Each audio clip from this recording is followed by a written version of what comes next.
I remember struggling with my math in the 7th grade. I don't really remember if it was just straight math or some introduction to algebra or something like that. I just remember I wasn't getting the formulas and the problems solved. I was on my way to failing.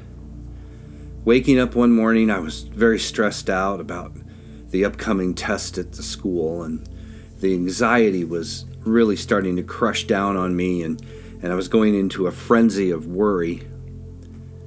This was it. If I failed this test, there'd be no crawling out of the failing grade for the quarter or maybe even the semester. That morning at breakfast, I finally confessed to my mother that my fear and I was going down to the pits of failure. She simply looked at me and said, "Don't worry, I have faith in you." At that instant, I did feel a bit more calm. Not completely, but I did feel better, and I felt somewhat encouraged. Looking back at this now and being a Christian for over 46 years, I think often about faith and its true meaning.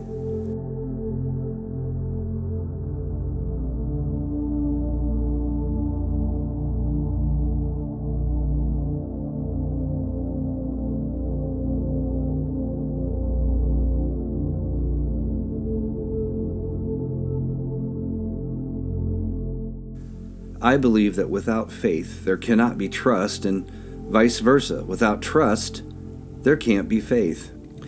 If you look up some definitions of each of these words, faith is defined as complete trust or confidence in something or someone. And trust is identified as a firm belief in the reliability, truth, ability, or strength of someone or something. So at first glance, it can kind of be determined that these meanings are similar, but if you break it down, I believe, even though they support each other, they are different.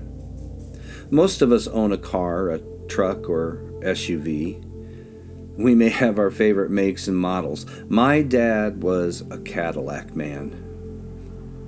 For most of my life, and for all that matter, most of his, he bought Cadillacs. He loved his Cadillacs.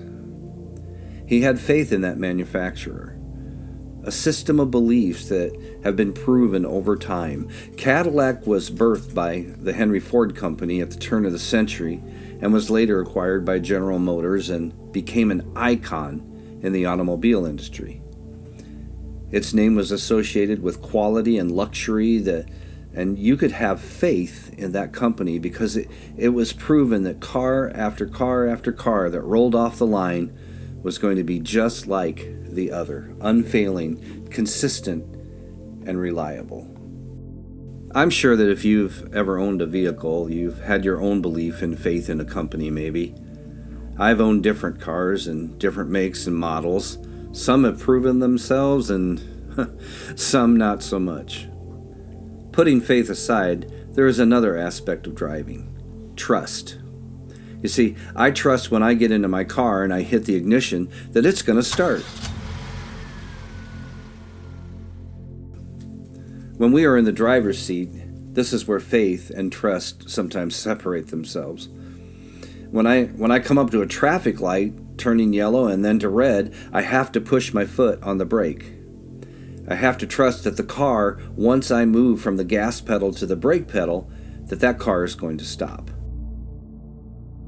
If the intersection's busy, there's other things that are going to come into play, like as we yield to the lights, and the traffic lights need to work together in a sequence that's beneficial to all parties. We have to trust that the other drivers that are around us that we probably don't know, we have to trust that they're watching. We have to trust that they're not texting, and so on and so forth. Driving a road that we have gone down hundreds, maybe thousands of times, we can have complete faith that path is unchanging. Our travel from point A to point B is proven to be solid time after time without question. And we've no reason to believe that path is going to be any different. That, once again, is faith. If all goes well, there's no detours, there's no traffic accidents, shutdowns, or wrong turns. Most of the time, this is the case, and that's trust. But sometimes we get distracted. Something or someone affects us, and we take a wrong turn, or we fail to see that car in front of us, and the path to faith is disrupted. It wasn't the road's fault. Well, you might argue that when you see some of the potholes in this town. The wrong turn was ours. I remember hearing a sermon one time on Romans 8:28 and how the preacher was saying that he felt that this was often a misinterpreted verse.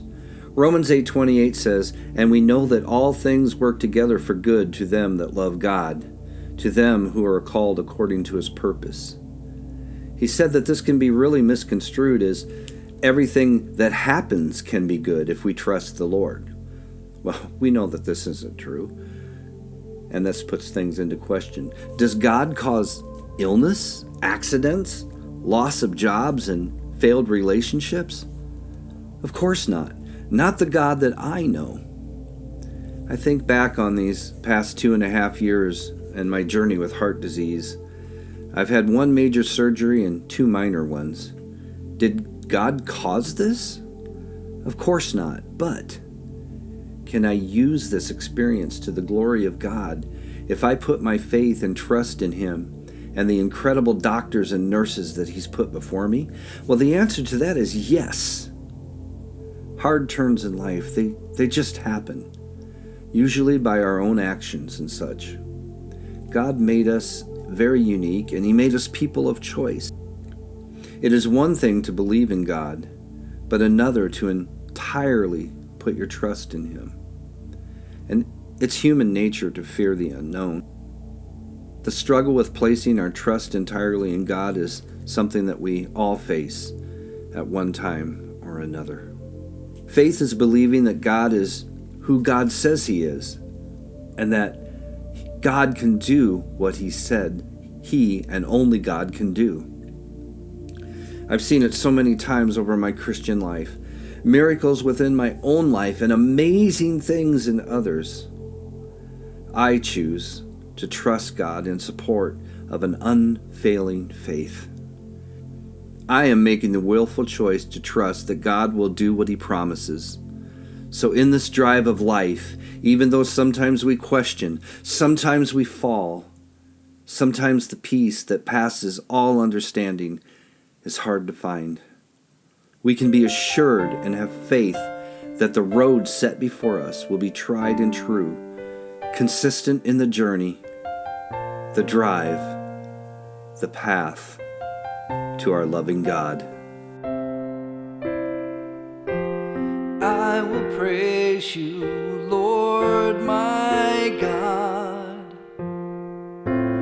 Even in my brokenness, I will praise you, Lord.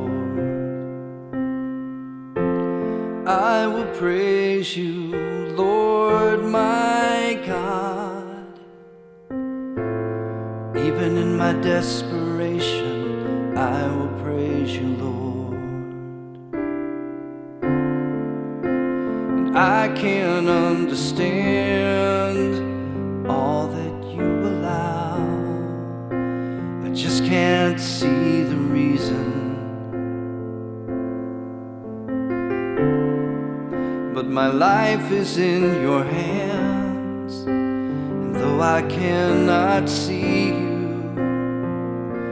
I choose to trust you. Even when my heart is broken, I will praise you, Lord. Even when I feel deserted, I will praise you, Lord. Even in the darkest valley, I will praise you, Lord. And when my world is shattered and it seems all hope yet I will praise you, Lord.